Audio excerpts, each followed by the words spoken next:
Hi guys, my name is Christine and I'm a dating, relationship and personal development coach, and today I'm talking about the one thing that will make your ex regret dumping you. So I believe the best thing that can help this sort of situation is if you genuinely improve all facets of your life, right? Because and one of the best ways you can do this basically is by taking the focus off your ex now, right? I know this video is about, making your ex regret dumping you and things like that. But, if you really want them to regret dumping you, right? If you really want them to feel like, oh, they made a mistake. Now, obviously, when they come to that realization, it might be just I didn't expect that from them. Or it could be an even really deeper rooted regret, and they may even reach out to you at some point, right? But the point is that you take the focus off your ex, right? The focus should no longer be on your ex now. It all should be on you and genuinely improving all facets of your life. So your health and fitness life, your life, your financial life, how your finances are, and working on things that you are really passionate about, like finding things that are important to you, finding a deeper meaning in your life that's even more important than what your ex was, finding things that are going to ultimately get you from where you are right now to where you want to be, right? So where do you want to be in the future?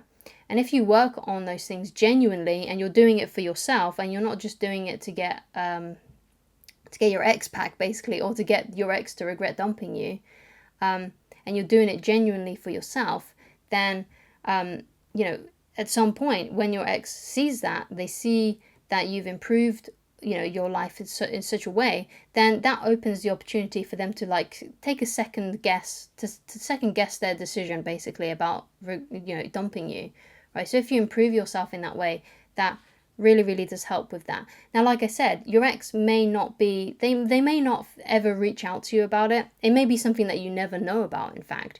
They may, just come across your social media one day, or perhaps you still have them on social media, and they will look at your profile, see what you're doing with your life, and they'll go, wow, they completely did a 180, they completely changed their life, They just completely turned things around. I didn't expect that from them. That's really interesting.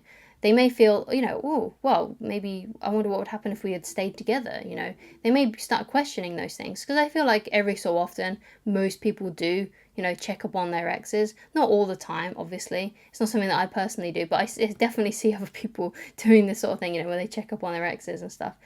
It's just, I don't know, it's just like a curiosity thing, I guess. But it's a thing that a lot of people do. And no doubt at some point they may look you up, right? If they don't have you already on social media and it's not easily accessible to them, and they may try and, do a bit of secret searching on you basically. And what you want to do is you want to be putting across that sort of vibe that you have moved on, that your life is doing really well. But the point is that you genuinely want to be living that way, right? You should be doing that anyway. It's not something that you should be doing just to make your ex regret dumping you. It should be something that you are trying to do because you just want to live a better life. Because you only get one life, right? This is not a rehearsal, right? This is your life. So you should be trying to get yourself to where you want to be. So what are your dreams? What do you want to do with your life? Where would you like to be in 5 years or just 1 year? And start working towards that every single day, right? And if your ex just happens to regret dumping you, then that's a bonus. But it's not, like I said, it's something that you may never know about. It could be something that they just secretly think to themselves, or perhaps they'll reach out to you and inquire about you at some point. But by that time, hopefully, I'm hoping for you that you will just ignore that message. You'll just ignore that phone call. You'll just, because if they dumped you, then,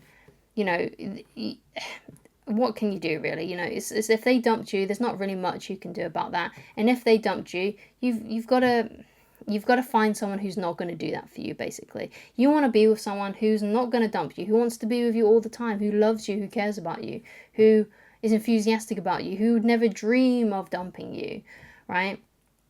So that's that as well. Okay, so if you want help with the personal development and helping you get from where you are now to where you want to be, then I highly recommend that you go and check out my personal development channel, where I talk about these sorts of things, give you some tips on how you can actually get from where you are now to where you want to be in the future. So please go and check out that channel if you're interested in that sort of thing. So the next thing that I want to get into is, like, if you want your ex to regret dumping you, right, you need to genuinely heal from the relationship, right? You can't let them have any more power over you, basically. Because if you're watching a video like this one and you're trying to get your ex to regret dumping you, then no doubt at some level, right, they have still a little bit of power over you. Otherwise, you wouldn't be drawn to a title or a thumbnail that looked like this one, right? So they obviously still have some kind of pull over you, and I want you to genuinely heal from that pull, so you feel completely free from your ex. You're free from the chains of your emotional attachment to your ex, right? So you need to start genuinely healing from your ex. So one way that you can do this is by going to therapy and talking about it to someone.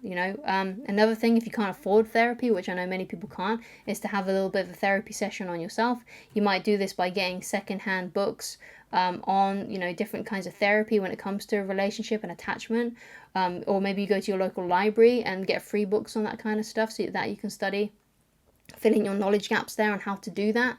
Or it could be the case that you do your own thing. So for example, one of my favorite ways to do this, and it's something that I learned from Jordan Peterson, is to write down basically your life, write down, well, in specific for you, like write down that relationship, basically what happened in that relationship, and you write it down truthfully, like give a true account on what actually happened with you, giving a true account on what happened in that relationship to make it turn sideways, and things like that, what you learned from the relationship, what you're not going to do again.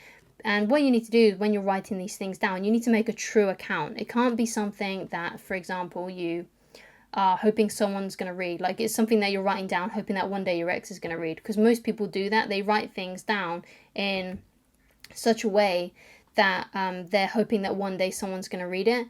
Like, for example, like their ex, So you want to, but you don't want to do that. You want to write it down just for you. You want to write down a true account of what happened. And if you've done some embarrassing stuff and you don't want people to find it, which a lot of people have, I've done embarrassing stuff that I hope never finds the light of day, right, basically.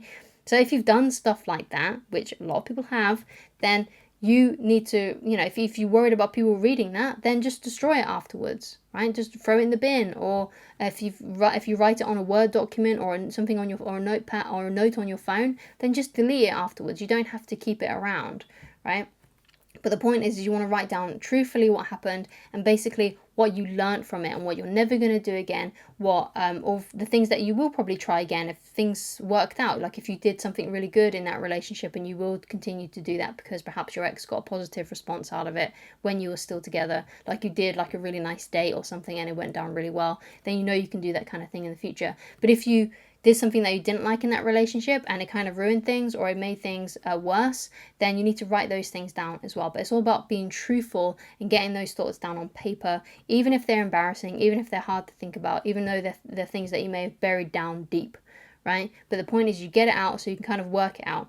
And for a while you may feel a bit bad about that kind of thing, but after a certain amount of time, you will start to feel a lot more free, a lot more better about it.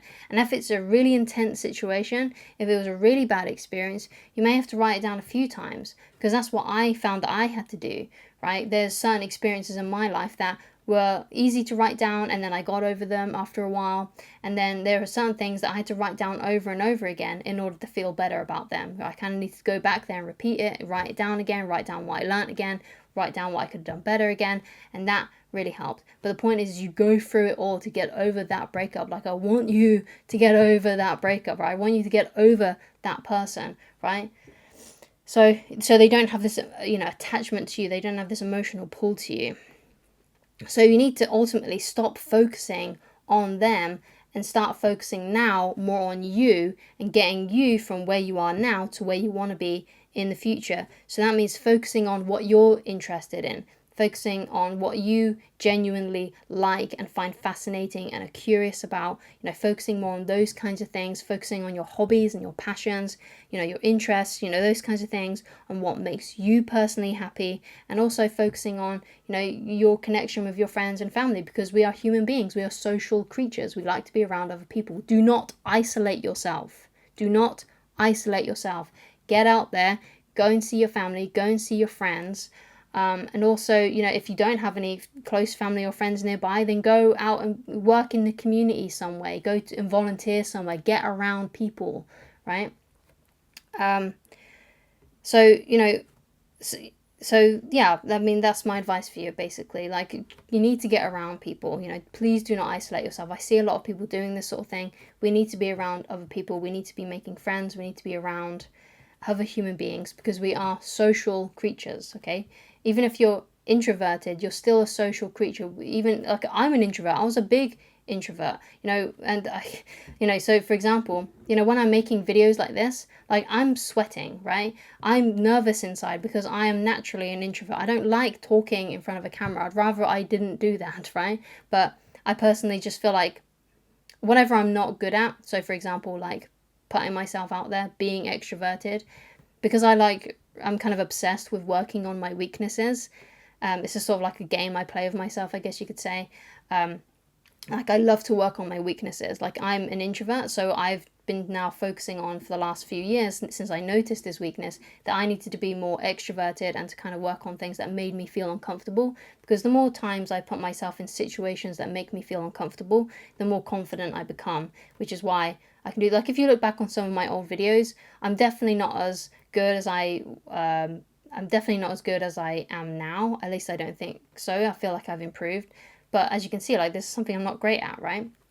So it's all about doing that sort of stuff, filling in your knowledge gaps, like, what aren't you good at, and working on those things.